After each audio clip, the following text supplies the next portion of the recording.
All right, so just to start, what brought you here? Yeah, I think that there is a lot of important momentum around representation in technology and entrepreneurship and venture capital.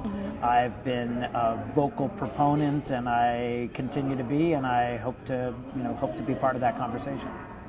So this event, of course, is focused a lot about women and tech. Why is that important? Well, I think that it's an absurdity to think that half of the population and over half of the college population is not going to be well represented in the most important piece of our economy in the United States. It's short-sighted and it's uneconomic. And so the combination of let's get this right and it's better for the world is pretty undeniable. Would you say right now a lot of the startup founders you're working with are still mostly men, or are there now more women? There are for sure more women. I think that this is a daily movement towards greater representation of women in tech. But it still is disproportionately men. I think that the number of pitches I receive and the number of opportunities I see, they're disproportionately led by men. But I've been in the venture business now for 18 years, and the distinction from 18 years ago today is dramatic, and I'm sure the distinction 18 years from now will be dramatic. I think the big point is that there's a legitimate impatience. It's time to have appropriate representation. Based on your experience, what have you seen in terms of like the difference in how men in startups approach pitching to a VC and a woman? Do they do it the same way? Is it different? Do they focus on different aspects first?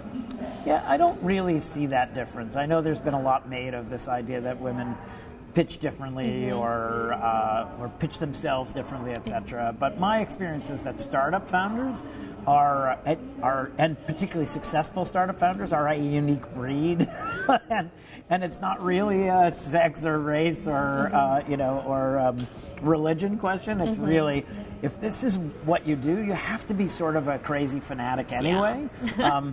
So my experience is that great founders pitch the same way, whether they're men or women. And what would you consider a great way? Yeah, there are lots of ways to pitch a business, but you just have to understand that ultimately everything in company building is storytelling, right? You have to tell a great story. There's the origin story. Why are you doing this, right? I actually care why it is that you think this is a good use of your time. You have to tell a great story on why is the thing you're doing dramatic and important and going to change the planet.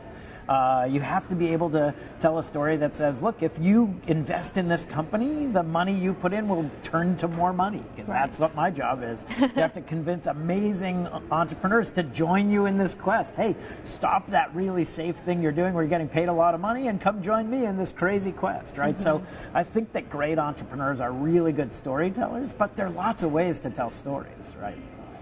So you totally just touched on a point that really resonates with me. So as a former reporter, storytelling was everything we do. And I just started my own business as well. And what I advocate for is storytelling, especially for business. Because I feel that storytelling, it's what allows you to connect to other people. In the end, of course, it's a business. But what's the story? Who's the human behind it? Yeah, no, what's the path? Look, here's a story I hate. I wanted to start a business. I looked for things that could make me money. I found this thing, and I'm going to go do it. That's uninspiring. It doesn't make me think that you care about it. It doesn't make me think that you're going to convince other people you care about it. Right? As opposed to, I was living this experience, and it was frustrating me to no end, and I was uniquely well positioned to make that better. And turns out that thing is a frustration for everyone. Like, oh my God, do that. Like, I'm happy to fund that one. Yeah, and when you I think, express it that way, it really compels a person to really want to listen and be like invested in your story and therefore your whole message that you're trying to sell, right? No, for sure. And I think founders have their own story. Like what, you were a reporter, now you're a founder, and what was it you learned? What drew you to information and reporting and sharing that then drew you to this new thing, to problem to solve, and why are you going to be the right person to do that, right? That's true. I was an attorney.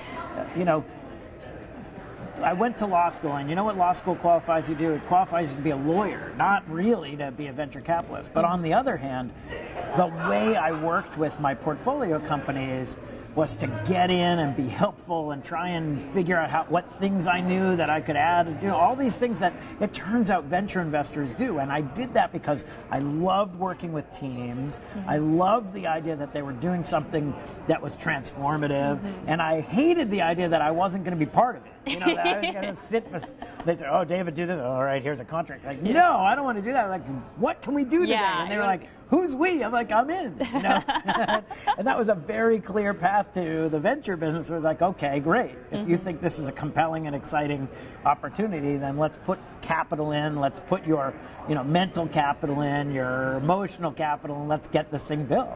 So is it true that VC investors, when they invest, they're investing in the person? Of course, the business is very important, but they want to know the person, the founder that they're investing. Is that very important for you? Oh, for sure. I mean, I've invested in amazing people over time, and I've occasionally gotten it wrong, invested in folks who were less likely to be successful. And had I known the full picture at the beginning, I would not have made those investments, right? You have to know about what is motivating people and how others will interact with them, and will they build teams or destroy teams, all those things. So for sure, right, they're amazing people. And also, it's unage bounded. Again, it's unsex bounded and sexual orientation bounded. These things are not relevant. What's relevant is you meet a young founder and she pitches you on a business and you go, I want to spend more time with you. Yeah. I want to build that thing with you, right? And by the way, it's not a year. It's not 2 years. I've been on one board now for 15 years with a set of people. I was on other boards for 13, 12 years. So it's a real relationship. It's a commitment. It's a big commitment. I funded this amazing founder named Renee Lacerte. It was my very first venture investment, a company called PayCycle. We sold that company to Intuit. He started a new company called Bill.com. I was very happy to fund that company. So I've been working with Renee now for 17 years. That's a long time, right? And we get together a lot. So I think that relationship really matters. So for those who are watching, and the question is, a lot of people want to get in front of VCs. What is the way to do it? Yeah, I mean, the very best way to get in front of VCs is to get an introduction from someone that the venture investor knows and trusts, right? I joke that it's called the transitive property of trust, right? So you may recall from our important early days of math, if A equals B and B equals C, then A equals C.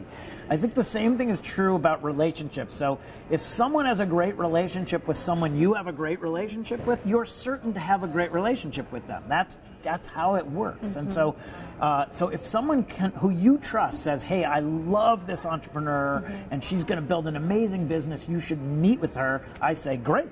Let's hear the story, right? As opposed to I get an email and it says, dear Mr. Hornik, I know you're a venture investor and have money to invest. I say, well, nothing while impersonal. That's true, Yeah.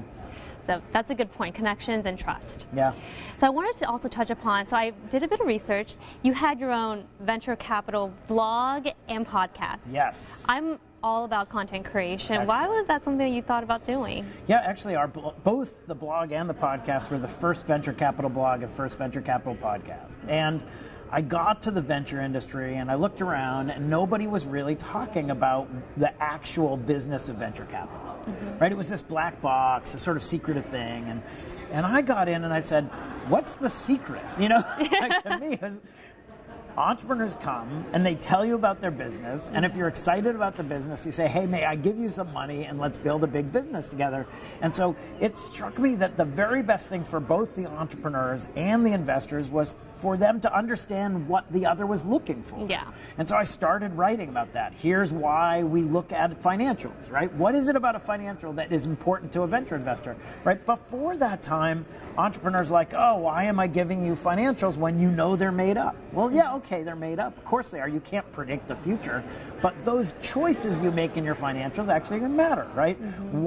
Why am I thinking this is an interesting sector?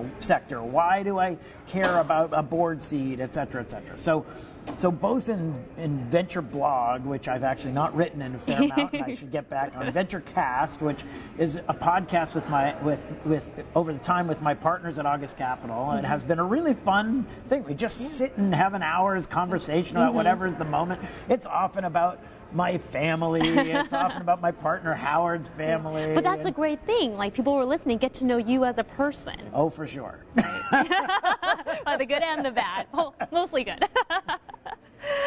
Is there anything else you wanted to add in terms of this event? Any message for people who are watching?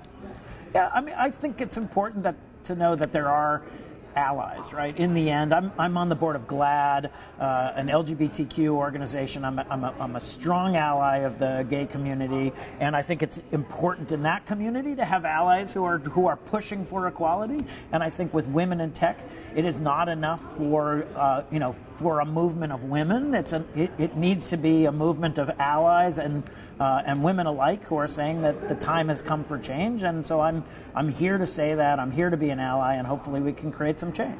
Thank you so much, David. Thanks for being here. Yeah, thanks.